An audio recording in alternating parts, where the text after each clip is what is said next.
Zrat Hachem, je ne connais pas tout le monde là, mais Bonsoir. Kolto. On va commencer tout de suite. Peut-être pour cette première partie du cours. On a parti que je suis né à Annemasse, Alors, pour cette première partie du cours, si tout le monde peut se mettre en muet, et de en cette mute. façon, après, pour la seconde partie, pour la séance de questions-réponses, on laissera tout le monde intervenir avec le plus grand plaisir.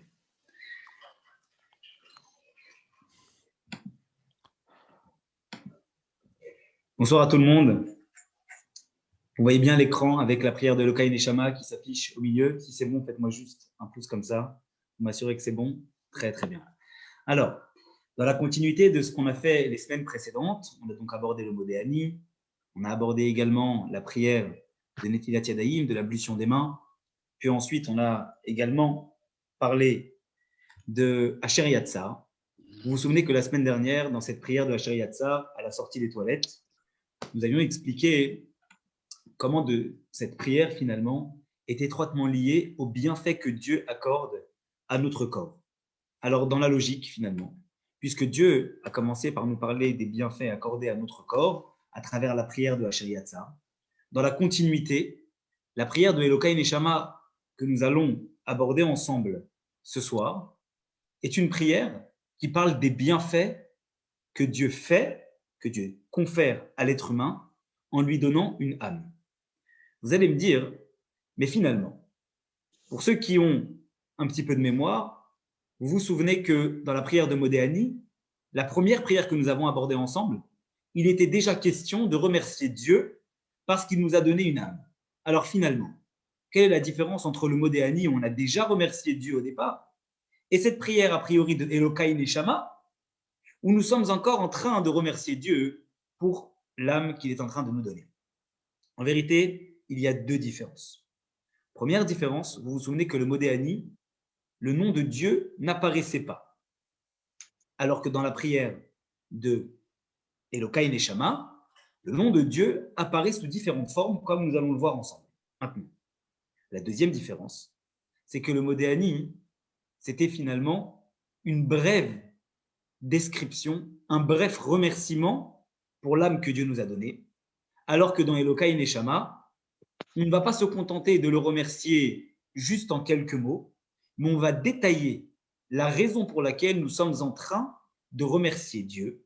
Et de la même façon que dans la Asher Yatzar, nous avions parlé du cheminement effectué par le corps dans les détails, ce qui nous conduit à remercier Dieu, dans Elokai Neshama, nous allons parler du cheminement parcouru par l'âme pour pouvoir aboutir à ce qu'elle s'insère à l'intérieur d'un corps et finalement pour être la raison pour laquelle nous allons remercier Dieu. Je vous propose, comme on en a l'habitude, de parler un petit peu de l'histoire de cette prière au tout départ. La première fois que la prière de Elokai Neshama apparaît, c'est dans le traité Brachot, la Gemara, en page 60. Là-bas, il est écrit qu'après Asher Yatzar, nous devons dire dans les bénédictions du matin la prière de Elokai Neshama. Sauf que, alors que pour Asher Yatzar, il était fait mention des sages qui, a priori, venaient nous parler, venaient enseigner cette prière, ici, il n'est pas fait mention des sages qui apparaissent pour déterminer le langage exact de la prière. Alors, on a en droit de se poser la question, qui est finalement l'auteur? Alors, ce qu'il faut savoir, c'est qu'en général, lorsque le Talmud amène un enseignement sans citer l'auteur de l'enseignement, c'est que l'auteur de l'enseignement est celui qui a compilé et écrit le Talmud. En vérité, ils étaient deux. Il y avait deux Amoraïm qui ont compilé et écrit le Talmud.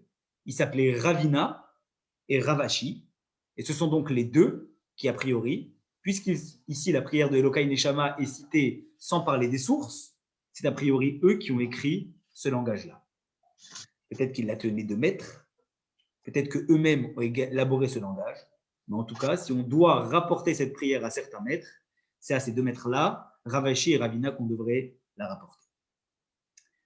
On peut également voir que la prière de Elokai Neshama ne commence pas par les mots de Baruch Ata Hashem. C'est une bénédiction courte, on en a parlé la semaine dernière, puisqu'elle termine par Baruch Ata Hashem, mais elle ne commence pas par ces mots-là. Pourquoi? Eh bien parce qu'en fait, dans la mesure où elle est juxtaposée avec la prière de Asher Yatzar qui était juste avant. Si on avait commencé cette bénédiction par les mots de Baruch Ateh Hashem, cela aurait voulu dire, faire une interruption entre la prière de Asher Yatzar et celle-ci. Mais puisque justement le but est de dire que dans la continuité de ce qu'on a dit à propos du corps, avec la bénédiction qui a été précitée, Elokai Neshama est dans cette continuité. Nous ne sommes pas en train de créer une interruption entre le remerciement du corps d'une part et le remerciement de l'âme d'autre part. Mais nous sommes en train de dire, en ne commençant pas Elokai Neshama par les mots de Baruch Atah Hashem, que finalement, le corps et l'âme sont une seule et même chose. Alors oui, on distingue cela en deux bénédictions, mais on ne crée pas véritablement d'interruption entre la première et la seconde en ne mettant pas les mots de Baruch Atah Hashem au début de Elokai Neshama. Le corps et l'âme sont finalement une seule et même chose et nous devons les respecter.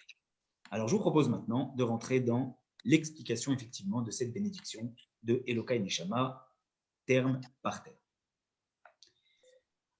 Vous savez que les premiers mots que vous voyez ici à l'écran, Elokai, mon Dieu. Elokai fait référence au nom de Elohim. Elohim veut dire le nom de Dieu qui fait référence directement à la nature. C'est la même valeur numérique que Ateva, la nature. Ce qui veut donc dire que lorsque nous commençons en disant Elokai, mon Dieu, on fait référence à Dieu tel qu'il est omniprésent dans le monde, ce qui est normal. Puisque comme nous étions en train de dire qu'il n'y a pas véritablement d'interruption entre la bénédiction du corps, Asher Yatzar, et celle-ci, le terme qui permet justement de créer le lien entre les deux, c'est justement de citer Dieu comme étant omniprésent dans le monde et, je dirais, inséré dans la nature, comme pour créer un lien entre le corps, Dieu omniprésent dans le monde, et la bénédiction de l'âme dont nous allons parler maintenant. Neshama, l'âme, chez Natata Bi, que tu as donné en moi, Tehorahi, elle est pure. Ata Berata, tu l'as créée. On a tout de suite une question.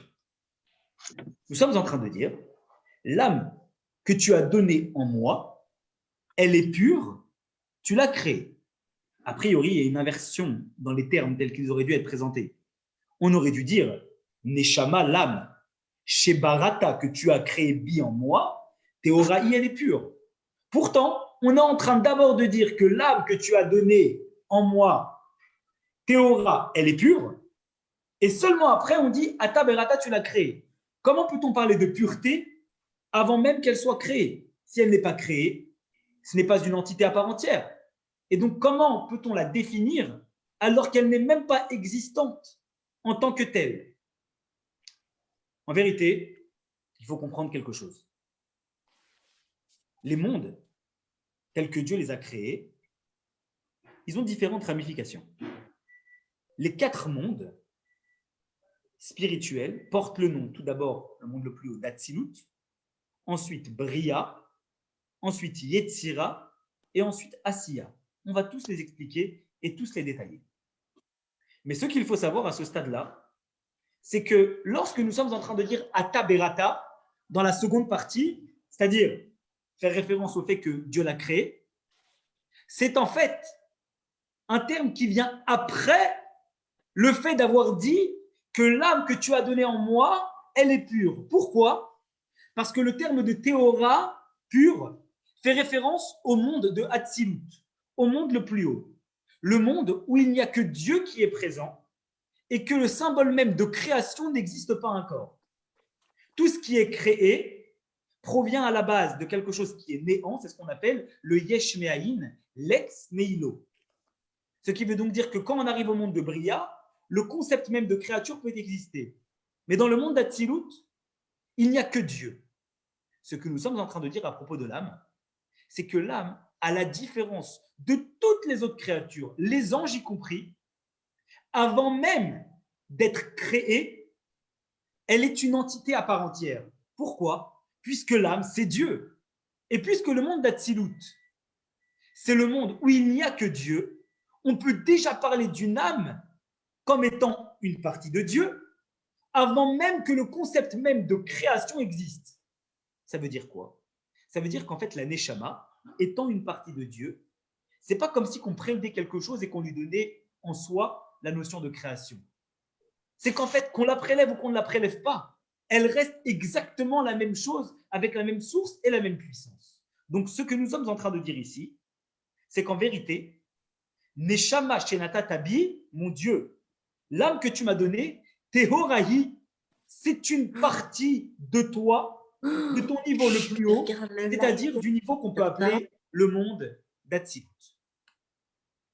Le summum même du caractère le plus profond de ce qui peut définir Dieu comme étant en soi une création, certes, mais pas en tant que créature, et totalement annulée à Dieu. Puis ensuite, nous disons, Ataberata, cette âme-là qui vient de Hatzilut, qui est totalement annulée à toi et qui est une partie de toi, tout d'abord Ataberata, ensuite Atayetzarta, et ensuite Ata Nefartani. Et ces trois termes-là, vous le voyez, ils font référence aux trois autres mondes après Hatzilut. Théora pur faisait référence à Hatzilut, le monde le plus haut.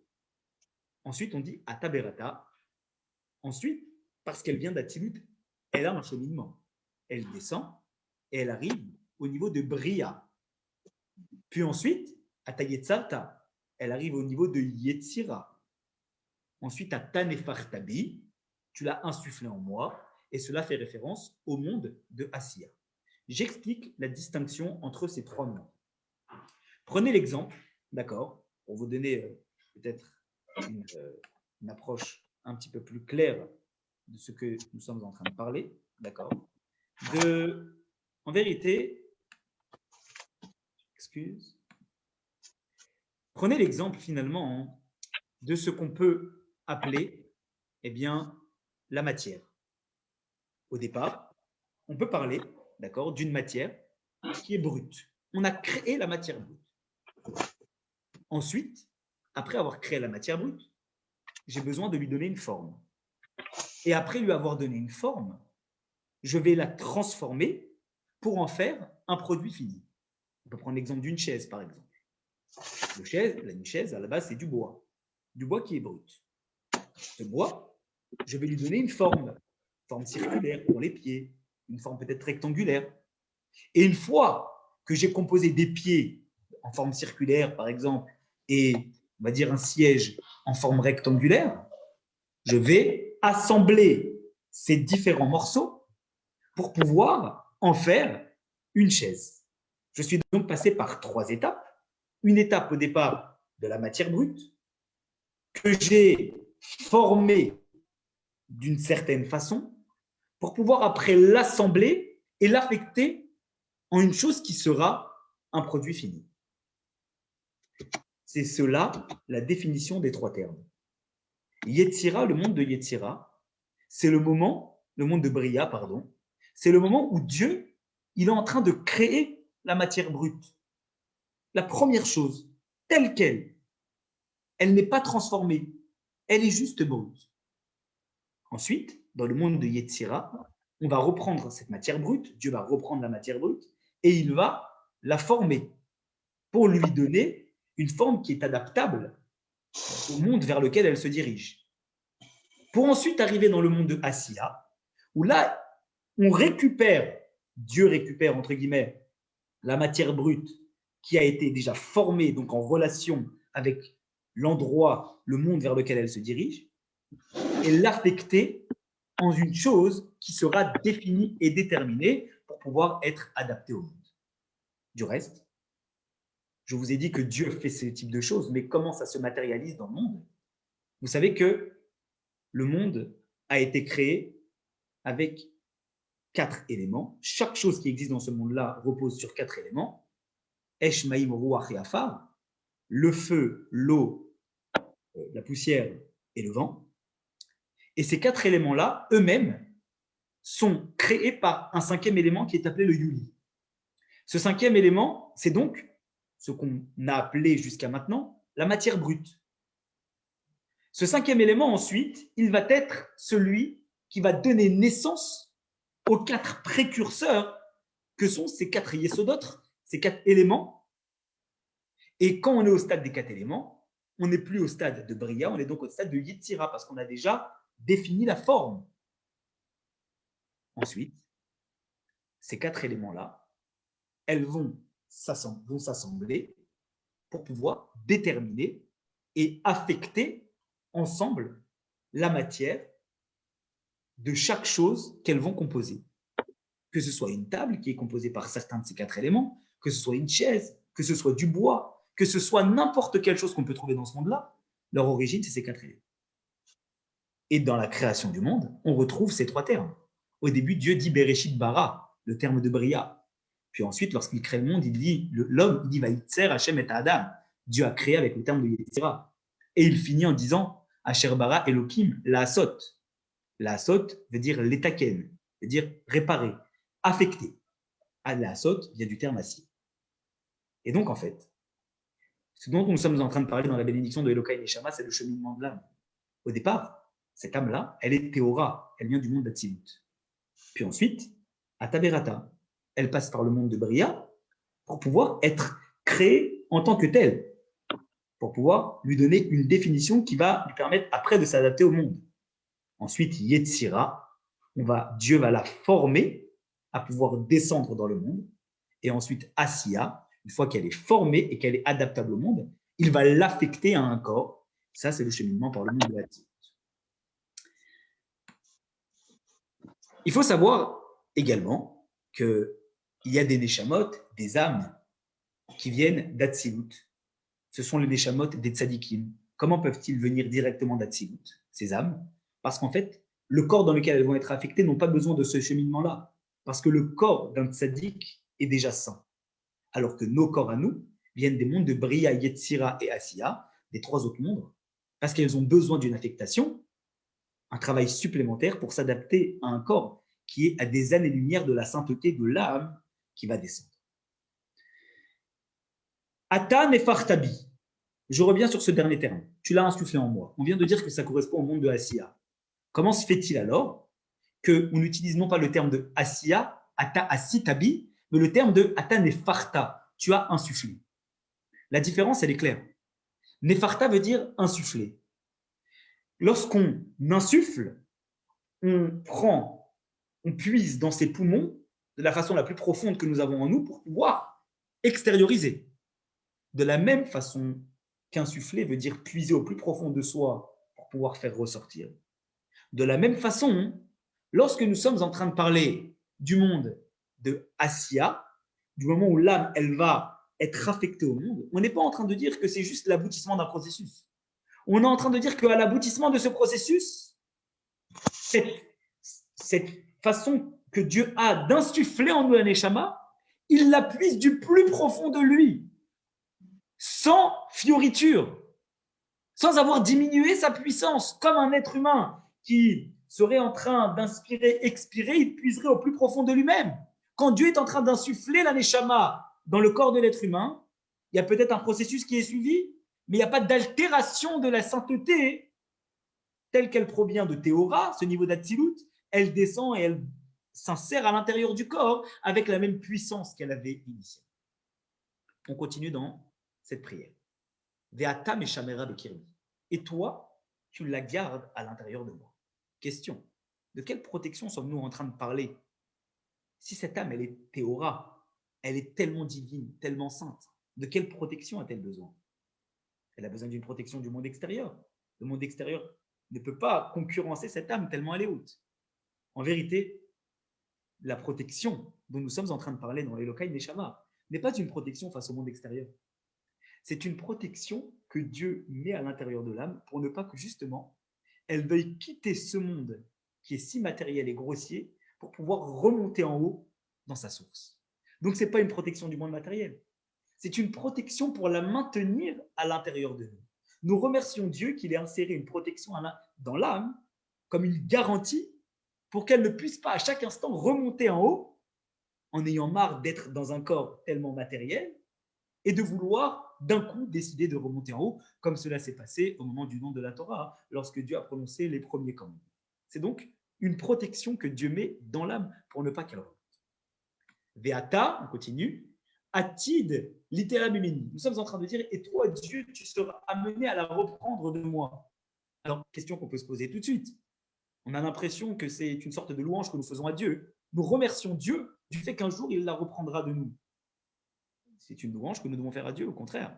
Ce n'est pas quelque chose dont nous devons nous targuer ou remercier Dieu parce qu'un jour, cette âme, elle nous quittera. Alors, il faut savoir qu'on n'est pas en train de mettre en valeur le fait que l'âme, un jour, elle va quitter.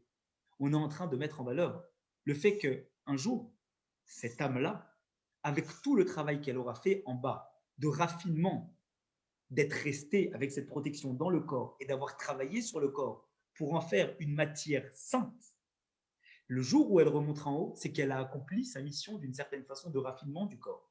Parce qu'elle est restée toutes ces années pour accomplir une certaine mission. Et à ce moment-là, comme on l'a dit pour les sacrifices,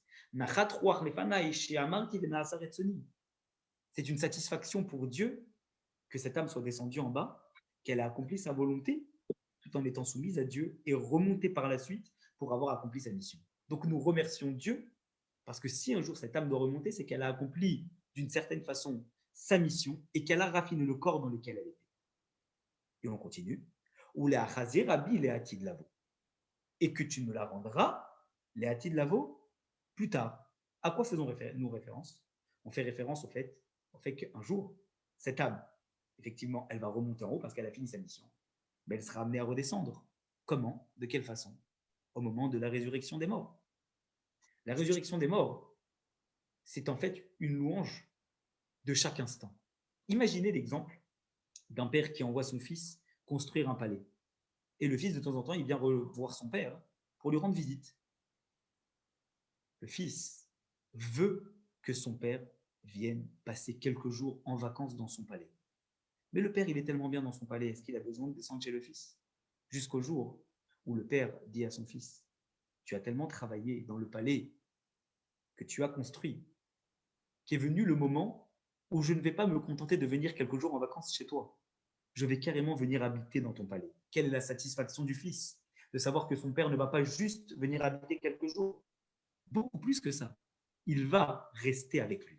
C'est ce qu'on appelle la résurrection des morts. Le moment où l'âme, c'est pas juste qu'elle remonte en haut dans le palais, c'est que c'est Dieu lui-même qui va refaire descendre l'âme et lui-même va se joindre à elle dans ce monde ici-bas. Voilà pourquoi la résurrection des morts est en fait quelque chose qui est tellement sacré et digne des plus grandes louanges que nous devons faire à Dieu. Ensuite, nous disons dans la prière de Elokai Neshama, Kol Zman Neshama Bekirbi, tout le temps où la Neshama est en moi. Pourquoi dire cette phrase-là? Parce qu'en fait, c'est la conclusion de tout le processus. Au début, elle a été Théora, Atzilut. Ensuite, Bria, Yetzira, Nefarta, Asiya, tu l'as insufflé en moi. Meshamera, tu lui as mis la protection pour qu'elle reste à l'intérieur de moi. Litela, tu l'as reprise quand elle a fait sa mission. La Chazira, tu l'as refait descendre avec Triatametim. Pourquoi tout ça? Pourquoi tout ce processus? Pourquoi ça monte, ça descend, ça monte, ça descend? Parce que Kolzman, Shanishama Bekirbi, tu fais en sorte, d'accord, de me donner une âme pour que je puisse utiliser à chaque instant où cette âme est en moi toutes les forces qu'elle a pour pouvoir l'élever. Pas juste qu'elle soit là et qu'elle reste des années, mais qu'elle puisse devenir meilleure et qu'elle puisse s'élever. Parce que cette âme, aussi sainte soit-elle, quand elle descend, elle n'est que sainte. Mais quand elle travaille dans ce monde-là, elle charbonne et elle devient encore meilleure parce qu'elle a réussi un travail qu'elle n'aurait jamais pu accomplir en haut. Elle a raffiné le corps dans lequel elle est. Donc, Kolzman, Shaneshama Bekirbi, tout le temps où l'âme est en moi, c'est finalement un remerciement. Après avoir parlé de tout le processus, on est en train de se rendre compte que tout ce cheminement que fait l'âme, c'est pour une seule chose. C'est pour que Kolzman, Shaneshama Bekirbi, que tout le temps où l'âme est en moi, je vais profiter à chaque instant de pouvoir lui donner la force nécessaire de pouvoir raffiner le corps dans lequel elle va se trouver. Modéani lefanecha, je suis reconnaissant, Dieu, de cette mission que tu me donnes, de cette responsabilité que tu me donnes en m'insufflant une âme. Hachem Elokai. Hachem, c'est Yud Kevavke. C'est Dieu de façon surnaturelle. Elokai, comme on l'a dit, c'est Dieu dans la nature. De dire Hachem Elokai, c'est assembler les deux termes. Le fait que Dieu est en même temps surnaturel, mais qu'il descend dans ce monde comme l'âme qui est à la base surnaturelle et qui s'adapte au monde. On parle ici de Dieu, le chibour, le lien entre ces deux termes. Dieu surnaturel, donc l'âme qui descend dans ce monde-là, Elokai. Et on rappelle, Veloké Avotai, le mérite de nos ancêtres, de dire que ce mérite que nous avons, de créer un lien, une symbiose entre le corps et l'âme, deux entités qui à la base sont antinomiques, ce n'est pas juste notre mérite à nous, c'est Veloké Avotai, c'est le mérite de nos ancêtres qui ont commencé à accomplir le travail et à donner tout son sens à l'âme, de pouvoir justement raffiner le corps dans lequel elle va se trouver. Et ensuite, on continue. Ribon kol hamaasim, maître de toutes nos actions. Adon kol haneshamot, maître de toutes les âmes. Pourquoi répéter 2 fois? Parce qu'au début, lorsque nous disons Ribon kol hamaasim, nous faisons référence à Dieu qui est maître de nos actions matérielles. Encore une fois, la matière. Pourquoi? Parce que le Hachar Yatzar, la bénédiction juste avant, parlait d'abord de la matière, du corps. Adon kol haneshamot, maître des neshamot. La bénédiction actuelle parle des neshamot. D'abord la référence au corps, Ribon kol hamaasim. Ensuite la référence à l'âme, maître des neshamot.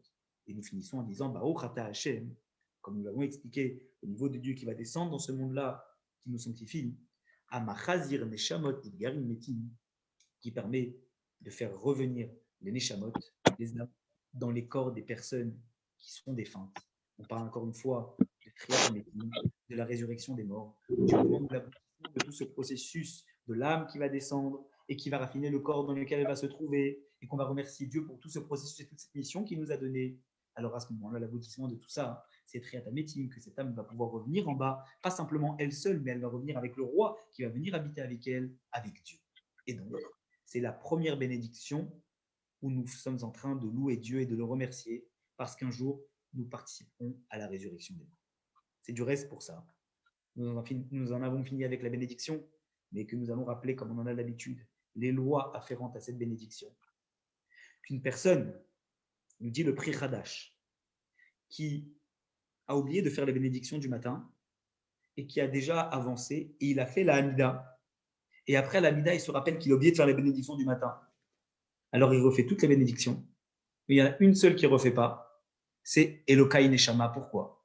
Parce que comme dans la Hamida, il y a la bénédiction de Mechaï Ametim, la bénédiction de la résurrection des morts, alors à ce moment-là, il est déjà quitte de la bénédiction de Mechaï Ametim, de la résurrection des morts, et il n'y a pas de nécessité de revenir en faisant Elokai Neshama, qui est aussi une bénédiction qui vient parler de la résurrection des morts. Alors celui qui est déjà arrivé à la Hamida et qui a déjà fait finalement tout ce qu'il fallait faire avec la prière, il pourra reprendre les bénédictions du matin, mais il s'arrêtera Elokai Neshama, il sautera et il continuera après. Voilà les amis, on est dans le temps imparti, on a expliqué la bénédiction de Elokai Neshama. La semaine prochaine, nous rentrerons dans les bénédictions effectives de Birkot HaShachar, avec la définition de chaque bénédiction, relativement courte, mais tellement profonde, qui vont nous permettre de rentrer en détail sur les différentes caractéristiques que Dieu a données à chacun de nous pour le développement de notre corps et de notre âme. Est-ce qu'il y a des questions? Une question écrite. Oui, alors oui, par écrit, s'il vous plaît. Je regarde par les écrit. questions. Ouais. Première question. Ouais. Bien sûr. Alors, première question. J'aimerais savoir si la différence entre Séfarad et Ashkenaz aussi pouvait... Les différences entre Séfarad et Ashkenaz aussi pouvez-nous vous expliquer pourquoi dans de nombreux vieux Sidburim, Ashkenaz commence par Matovu, bien avant les Berachot du matin. Que dit le Shulchan Aruch sur le Elokai? Alors, ce que dit le Shulchan Aruch sur Elokai, je vous l'ai répondu. Il dit finalement, la seule loi qui est à propos de Elokai Neshama, dans les bénédictions du matin, c'est justement ce qu'on vient de dire. Dans Elokai Neshama, il n'y a aucune différence dans la prière entre les Ashkenazim et les Séfaradim. C'est une des rares bénédictions où il n'y a pas de différence, mais comme on l'a dit, les différences entre Séfarad et Ashkenaz, c'est juste l'instauration de certains termes qui sont plus d'origine kabbalistique, qui sont arrivés avec la prière sous influence séfarade.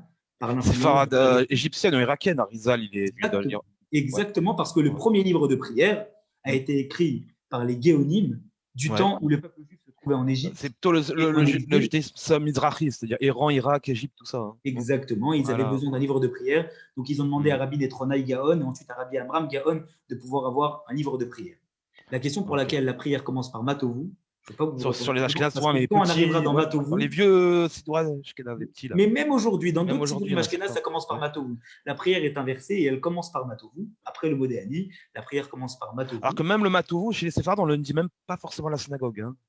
Alors, on ne le dit pas à la synagogue, mais logiquement, on le dit à la fin des bénédictions du matin, avant de faire le marqué Hadam dans les Sidourim. le Matovu. Ah, c'est pas marqué dans les Sidurim Séfarad de la météo. Comment il est marqué À la fin des brachot, on finit les brachot à Torah et on commence Alors avec peut-être dans le Patach-Yahu, il est pas la talit marqué. elle était finie, mais c'est rare quand il est mis le matou. Alors regardez, peut-être pas dans le Patach-Yahu, dans le Ishmatzliach, il est Ah, marqué. non, Shmatsiar, je l'ai, je crois pas qu'il. Enfin, j'aurais vérifié, mais. Alors on vérifiera. Ok. D'accord. Alors, en tout cas, voilà, le Matovu, on l'expliquera effectivement un peu plus tard. On expliquera pourquoi dans certains Sidurim, effectivement, il figure à un autre endroit. Si l'âme est une partie de Dieu, pourquoi préciser qu'elle est pure alors? Justement, parce qu'on aurait pu penser, le terme de pur, M. Wakni, il fait référence au monde de Hatzilut. Ça veut dire de dire que cette âme-là, en vérité, c'est une partie de Dieu et elle n'est en rien altérée dans sa puissance divine par le processus qui va la conduire jusque dans ce monde-là. Pour dire que finalement, l'âme, c'est pas avant d'être une création et même après à être une création, elle reste pure.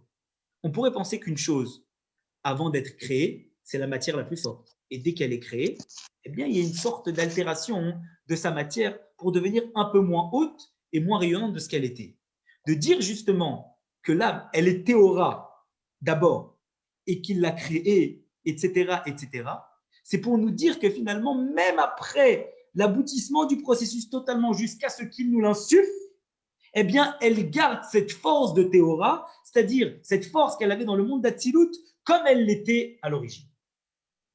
Est-ce que la création de l'homme est passée par ces trois étapes des trois mondes? En vérité, la création, vous parlez de Adam Arishon, Oui, bien oui. sûr. Adam Arishon est passé par ce processus-là. Alors, c'est pareil dans l'étude de la Torah. Je ne sais pas si tu connais le Chok. Alors, juste un instant, monsieur. Ah, on y en parlera après. Voilà, avec plaisir, on Ouais, revient sur ça après. Ok. Est-ce que la création de l'homme est passée par ces trois étapes des trois mondes? En vérité, quand vous regardez la création de l'homme, Adam Arishon également a eu une âme. C'est d'Adam Arishon que vous êtes en train de me parler. Parce que l'homme lambda, effectivement, il suit ce processus parce que l'âme, elle descend comme ça. Sauf que Adam Arishon, l'âme, elle a subi le même processus, sauf que, à la différence de ce processus-là de Bria Yetzira Asiya, c'est une âme qui est venue directement du monde d'Atsilut, comme c'est le cas pour les autres tzadikim qui sont venus après. Ça veut dire qu'elle a suivi le processus, mais elle a parti d'Atsilut et elle est directement passée dans le monde où elle a été insufflée en Adam Arishon. C'est le cas des grands tzadikim, comme c'est le cas de Moshe Rabbeinu, comme c'est le cas de certains grands maîtres de la génération qui sont les princes de la génération. Rabbi, est-ce que chaque âme, oui, oui, juste parce que le fait que l'homme soit créé d'abord par une matière, la terre, ensuite il a été modelé et ensuite il a été insufflé. Donc ces trois étapes-là. Est-ce que c'est ça, dont la Torah nous parle de ces trois étapes? Est-ce que ces trois étapes reviennent à ce que la matière non formée, la matière formée et ensuite l'insufflation de l'âme? Alors vous parlez de la De Adam matière Arishon, de l'être humain, du corps. Du corps, voilà. Le corps, il était formé par une matière sûr. non. Mais il est formé. Oui, monsieur Waknin, vous savez pourquoi? Parce que si on met de côté l'âme et qu'on parle de la matière du corps, le corps, c'est quoi? Dieu, il l'a formé avec quoi? Avec de la poussière. Vous êtes d'accord? Ouais. La poussière, c'est un des 4 éléments. Et bon, c'est ça. Les 4 éléments, ils sont eux-mêmes issus du Yuli, du 5e élément. Donc, s'ils sont issus du 5e élément, c'est qu'on a suivi tout ce processus-là. Avec la création du 5e élément, ce 5e élément qui a donné naissance aux 4 autres éléments, Eshmaïm, Ruach et Afar, et ces 4 éléments qui se sont assemblés pour pouvoir effectivement donner naissance à la formation d'un corps humain. Donc, effectivement, ça a suivi ce processus-là. D'accord. À quel moment l'âme entre dans le corps? Excusez-moi, juste une question. Est-ce que chaque âme est liée à un seul corps? Oui, puisqu'elle revient, vous avez dit qu'elle revient dans la résurrection, elle revient dans un corps. Alors, est-ce qu'elle est liée à ce corps ou pas? Ou est-ce qu'elle peut revenir dans d'autres corps? En vérité, oui. Parce que quand il y a triatamétim, si l'âme, elle doit redescendre, le principe même de la réincarnation, c'est qu'à un moment, eh bien l'âme, effectivement, on doit trouver une solution. Puisqu'il y a plusieurs corps qui ont une seule âme. Comment ça se passe? Alors justement, quand l'âme, elle remonte en haut, à ce moment-là, elle a déjà une mémoire de la personne dans laquelle elle a été. Au moment de la résurrection des morts, qu'est-ce qui se passe? Dieu, il reprend cette âme-là et il la réaffecte, si vous voulez, pas dans un seul corps, mais dans plusieurs corps. La mémoire, mettons une âme qui a 10 mémoires corporelles, chacune de ces mémoires, elle va être insérée le jour de la résurrection des morts dans le corps qui avait une partie de cette âme à l'origine. Mais le corps, pour autant, ne va pas être affecté, ne va pas être diminué, parce qu'on a dit que finalement, l'âme, telle qu'elle est, même si je reprends une partie de cette âme, elle a la même puissance que la totalité de cette âme, qui a la même puissance que la lumière infinie de Dieu qui se trouve dans le monde d'Atsilut. Donc au final, que je prenne une âme et que je la mette entièrement dans un corps, ou que je prenne une âme et que je la divise pour la mettre dans une multitude de corps, à ce moment-là, ça ne va rien changer. Ça va rester tel quel et le corps, il aura la même puissance. Merci. Est-ce que, à quel moment l'âme entre dans le corps? L'âme entre dans le corps dès le moment de la conception. C'est pour ça que parfois, il peut arriver qu'il y ait des âmes qui descendent et qui restent très peu de temps dans le corps et par la suite elles remontent. Parce que Dieu avait déterminé que l'âme, elle devait avoir un temps limité, peut-être, un temps d'une mission, de redescendre dans le corps, que déjà en soi, redescendre dans un corps, ce soit sa mission, et après remonter, pour pouvoir finaliser une mission. C'est un grand srout, un grand mérite, qui est parfois très difficile à comprendre, de savoir que parfois Dieu, il fait redescendre une âme pour rester quelque temps dans un corps et la faire remonter. C'est en général le cas des tzadikim, le cas de personnes qui sont au-delà même de la nature humaine, qui bénéficient, à qui Dieu confie cette mission-là de faire descendre des âmes quelque temps et après les faire remonter. Parce qu'une épreuve, elle est toujours liée en vérité avec une difficulté, et des gens qui vivent ce type d'épreuve sont des gens à qui Dieu donne les forces nécessaires pour pouvoir les vivre. Mais c'est en même temps une responsabilité et un mérite. Et en général, il est écrit dans certains cas que lorsqu'une âme, elle descend un temps limité, eh bien l'âme qui redescendra après pour rentrer dans un corps, ça sera l'âme d'un tzaddik, ça sera l'âme d'un juste. Alors, ça fait partie également de ce processus-là, mais l'âme, elle descend directement au moment de la conception. Elle est déjà à l'intérieur. La preuve, c'est qu'on dit « Majbi noto tei tzadik ve'al tei racha ». On fait jurer à l'âme, d'accord, au moment où elle s'apprête à descendre dans le corps, au moment de la conception, soit un juste et soit pas un rachat. C'est-à-dire ne tombe pas dans le piège du mal et accomplis ta mission pleinement pour raffiner la matière dans laquelle tu vas rentrer. Est-ce que c'est le même processus pour les animaux? C'est le même processus, sauf que c'est pas, en vérité, ça ne part pas du monde d'Atsilut, ça ne part pas du monde le plus haut, ça part du monde, d'accord, de Bria, du monde où c'est déjà créé. Il n'y a que les âmes, d'accord, des personnes du peuple juif qui ont ce plus dans les différentes composantes de l'âme. Il faut savoir que l'âme, elle est composée de plusieurs morceaux, ce qu'on appelle Nefesh, Ruach, Neshama, Chaya et Yechida, 5 morceaux différents. Et ces 5 morceaux différents, ils correspondent aux 5 règnes du monde. C'est quoi? Les différents règnes, c'est-à-dire le règne minéral, le règne végétal, le règne humain et ce qu'on appelle eh bien, le juif. Le juif qui a une partie en plus. Ce qui veut donc dire, cette partie en plus, c'est parce qu'elle vient d'Atsilut.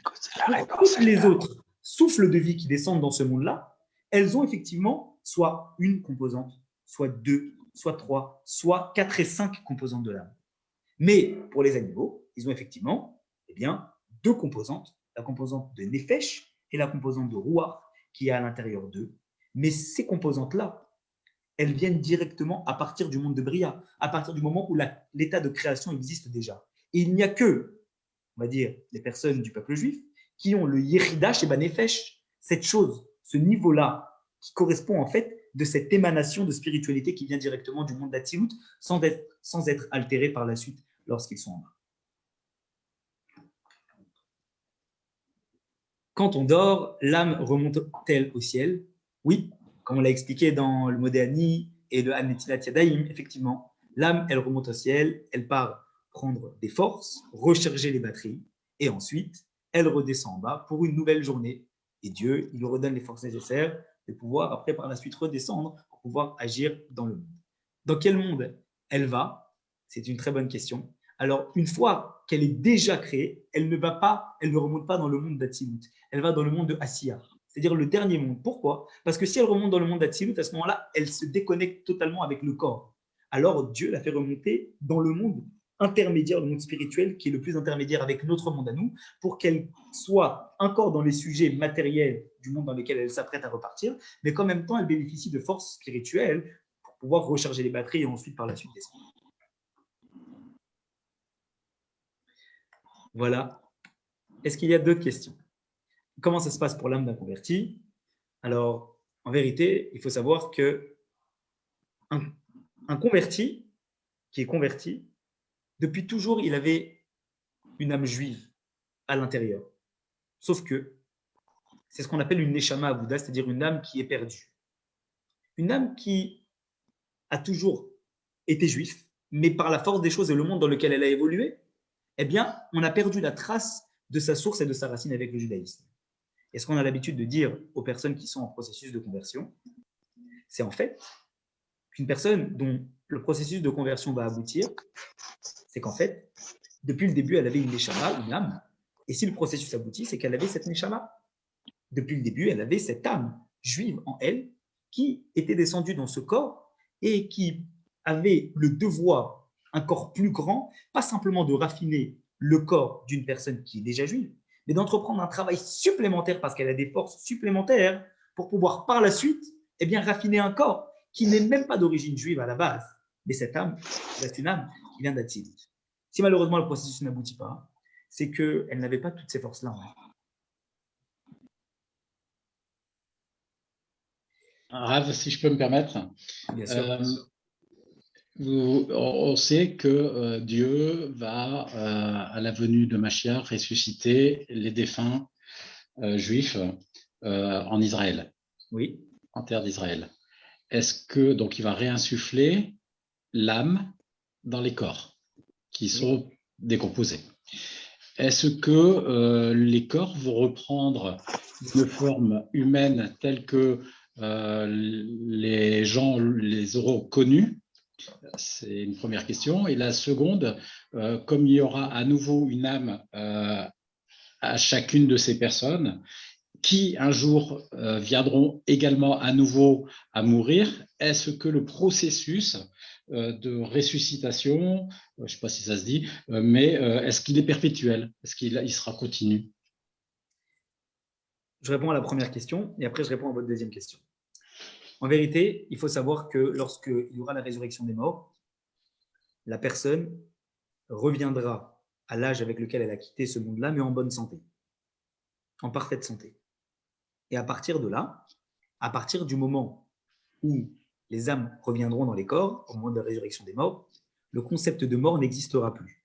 Ce qui veut donc dire que toutes les âmes redescendront dans les corps, avec toutes les personnes en bonne santé, puisque le principe de maladie n'existera plus. Et à ce moment-là, il n'y aura plus en soi de mort. Pourquoi? Eh bien parce qu'en fait, la raison pour laquelle une personne quitte ce monde, c'est parce qu'en fait, la mission qu'elle avait accomplie dans ce monde-là est finie et donc elle doit remonter à sa source. Mais comme on l'a dit, le principe de Triatamétim, c'est quoi? C'est le principe où ce ne sont pas les âmes qui remontent à leur source. C'est la source qui descend à l'endroit où les âmes ont travaillé pendant des années et des années. Ce qui veut donc dire qu'il n'y a plus de nécessité de devoir refaire remonter une âme, puisque c'est Dieu lui-même qui descend dans le monde et qui est visible. À partir de là, les corps restent sur terre. Les neshamot, les âmes qui sont descendues, reviennent dans le corps des personnes qu'elles ont quittées, et ces corps reviennent à la vie, en bonne santé, à l'âge qu'elles les ont quittés. Bien. Merci. Maro. Oui, Rabbi, vous avez dit que les sages, les rabbinim, reçoivent une âme des mondes supérieurs. Oui. Si nous, on reçoit des âmes des mondes un peu plus inférieurs, est-ce que par notre travail dans ce monde, on peut les faire remonter vers d'un niveau supérieur, où on est limité quoi, dans notre possibilité? Alors, je vais repréciser ce que j'ai dit tout à l'heure à propos de cette histoire d'âme pour les tzadikim. En vérité, nos âmes, comme les âmes des grands justes, elles viennent toutes du monde d'Atsilut. On l'a dit, puisqu'elles viennent toutes de cet endroit-là, puisqu'à l'origine, c'est la matière divine qui vient de ce monde-là. Ouais. C'est quoi la différence? La différence, elle est que quand on parle d'une neshama qui vient du monde d'Atsilut, c'est que la neshama, elle vient du monde d'Atsilut et elle est directement été parachutée dans le monde, dans le corps tel quel. Ça veut dire qu'à l'intérieur, elle vient du monde d'Atsilut. Elle n'a pas suivi le processus de Bria et Asiya, de formation, de modélisation et d'affectation. À l'inverse, nos âmes à nous, les âmes des personnes, la grande partie des personnes, la grande majorité du peuple juif, sont des âmes qui viennent aussi d'Atsilut, à la base. Mais on les appelle les âmes de Bria et Asiya, parce que ce sont des âmes qui finalement elles sont passées par ces trois mondes-là pour pouvoir bénéficier d'une affectation spéciale et descendre. Pourquoi? Parce que vous comprenez qu'à la base, il faut que Dieu prépare l'âme à descendre dans un corps matériel. Il faut que Dieu il soit en mesure de, entre guillemets, de formater cette âme qui est lui-même pour s'insérer à l'intérieur de la matière et travailler des années et des années à l'intérieur d'un corps. Ce corps-là reste quelque chose qui est grossier et matériel. À l'inverse, pour les tzadikim, la nature même de leur corps à l'origine, depuis la naissance, est déjà quelque chose qui est sain. On dit que quand Moshe Rabbeinu est né, la maison s'est emplie de lumière. Pourquoi? Pas parce que l'âme elle est descendue, c'est parce que quand le corps il est sorti de Moshe Rabbeinu, le corps lui-même est illuminé. Parce que le corps lui-même était sain. Alors imaginez quand l'âme elle descend. L'âme qui descend dans le corps d'un tzaddik, elle n'a pas besoin d'être modélisée et affectée. Parce qu'elle va descendre déjà dans un corps qui est la meilleure chaussure, je dirais, à son pied. Le corps est déjà adapté au niveau de la sainteté quand elle va descendre. Alors, à quoi ça sert qu'il descend? Il descend pas pour se travailler lui, il descend pour être le guide pour l'ensemble du peuple juif. C'est pour ça qu'un juste, déjà depuis l'origine, est déjà déterminé comme ayant la mission de guider le peuple juif. Ça, c'est pour le principe même de l'âme. Vous m'avez posé une deuxième question, M. Wakni?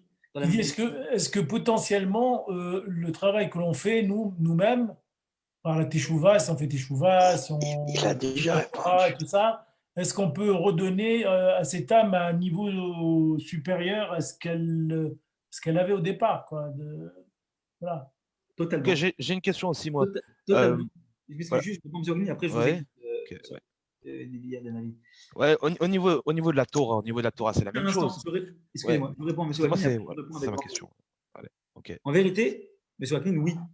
Le but, justement, du Kaddish, Il Gadal Vid Kadash Meraba, on l'expliquera en son temps. On va évidemment aussi déterminer c'est quoi chaque mot du Kaddish, on va l'expliquer. C'est justement de faire remonter l'âme. Pas de la faire remonter juste des mondes dans lesquels elle est, mais de pouvoir s'élever de plus en plus, jusqu'à remonter dans le monde d'Atsilut. Parce que l'âme aussi, elle a une possibilité de s'élever. Elle ne s'élève plus que par son travail à elle, parce que quand elle remonte, elle bénéficie de ce qu'on appelle Torah Hadasha, la Torah que nous aurons à Mashiach. Les âmes en haut commencent déjà à l'étudier. C'est un nouveau niveau d'interprétation que nous n'avons pas encore dans ce monde-là, mais qui existe déjà en haut. Et par l'intermédiaire de son travail en haut, et par le fait qu'en bas, on est en train d'élever son âme par le Kaddish, d'élever l'âme du défunt par le Kaddish, alors on permet de la faire remonter. Donc oui, l'âme, elle peut resuivre ce processus et s'élever même à un niveau supérieur auquel elle était. Mais je vais vous dire, comment peut-on s'élever au niveau supérieur duquel on est, puisqu'elles viennent toutes finalement du monde le plus haut? Donc en fait, c'est que le cheminement en remontant, il va passer peut-être différents niveaux, mais au bout du compte, ce qui va se passer, c'est que l'âme, en remontant en haut, eh bien, elle va finir par arriver à sa source initiale, quelle qu'elle soit, c'est-à-dire le monde d'Atsilut. D'accord. Merci. Ok. Au niveau de la Torah, c'est le même principe. C'est-à-dire qu'il y a la Torah dévoilée, la Torah orale, la Torah écrite, en particulier la Torah orale qui comporte tous les niveaux de Torah, c'est-à-dire la Torah, les prophètes, les hagiographes. Enfin, ça, c'est pour le Tanakh, mais il y a aussi le côté Gemara, le côté Mishnah, le côté Zohar, le côté Halacha, le côté Moussar, le côté tout ce que tu veux, Midrash peut-être. Et tout ça, ça correspond à des parties de Neshamot, justement, qu'il faut étudier, enfin, pour l'élévation. Cette partie d'étude de la Torah est divisée un peu de cette façon-là aussi, dans la Torah qui est dévoilée, en fait. Oui. Alors, je ne sais pas trop comment l'exprimer, mais en fait, voilà, quand tu étudies dans cet ordre-là, de cette manière-là, tu touches à la. C'est une bonne manière d'apprendre, tu touches à, justement à. La Torah est divisée comme ça, en fait. Je pense que le Talmud correspond plus ou moins à. Et voilà, c'est pareil, on est dans la Asiya, le monde de l'action, donc là, tu commences avec la Torah qui te décrit l'action, après qui te décrit une partie plus spirituelle, tout ça, voilà. Totalement, c'est exactement le même processus. C'est une très bonne remarque. Le processus. Alors, il y a une partie dévoilée qui t'explique l'historique. Exactement. Il y a une partie halakha qui t'explique comment agir dans la Torah, dans la vie réelle. Alors, juste pour expliquer, il y a plein de niveaux d'explication, d'interprétation qui te permettent. C'est pareil. À quoi vous faites référence. Vous faites référence au fait aux différents niveaux d'interprétation de la Torah.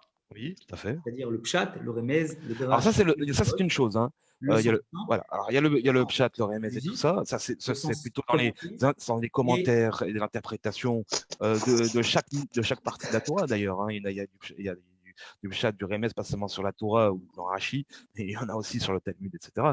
Ce que je veux dire par là, c'est par rapport à ce que tu expliquais dans les mitzvot, c'est-à-dire là, tu expliques d'un côté mitzvot, d'un côté tzaddik, d'un côté. Mais il y a on est vraiment dans l'étude de la Torah. C'est-à-dire, quand tu étudies la Torah, tu touches à ce truc-là de manière structurée.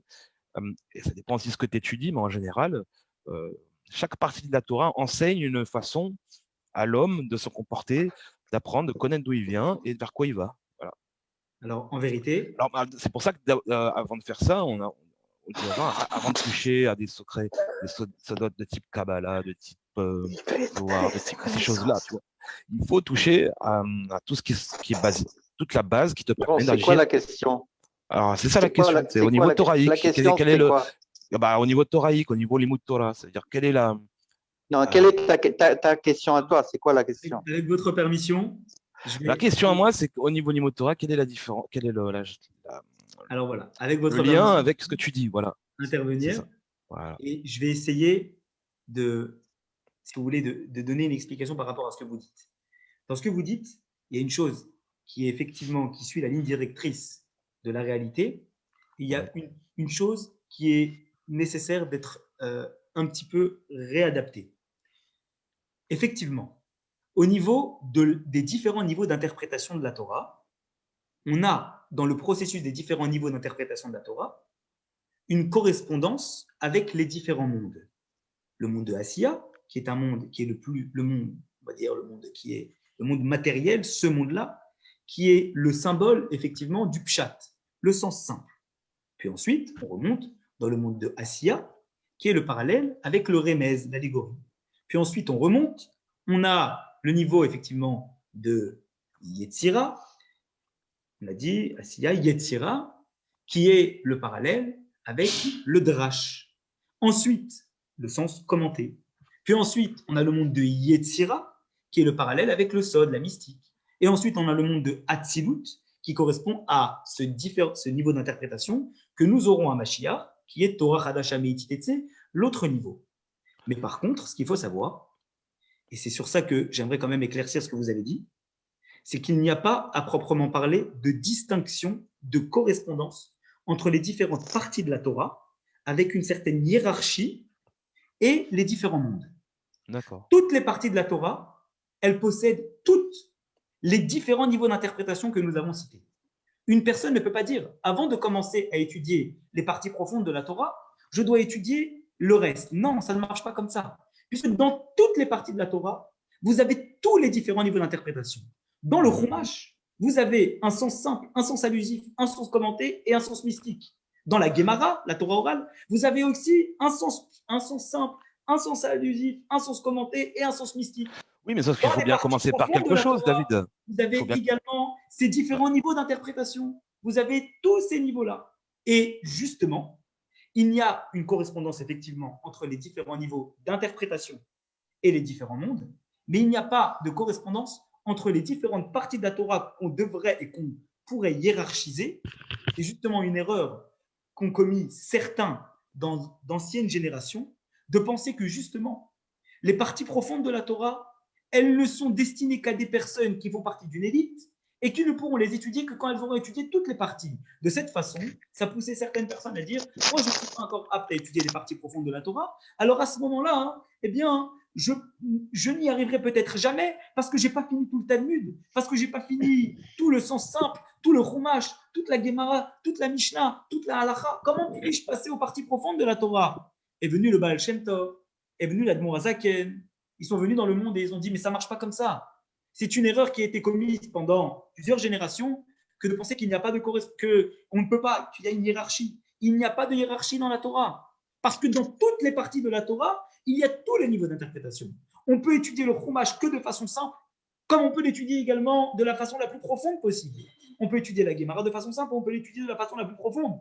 On peut étudier la Chassidut avec le Béaba, le Zohar qu'on appelle le Béaba, avec des livres de base qui sont le socle de tout, comme le Tanya, qui est le socle de la Chassidut. Et on peut l'étudier jusqu'au niveau le plus profond, en prenant le Sefer Yetzira, en prenant des niveaux qui sont très, très profonds, le Sefer Abayir, etc., et le Zohar dans des niveaux qui sont très élevés.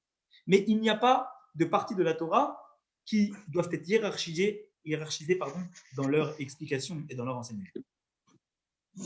David, regarde les questions. Je regarde les questions.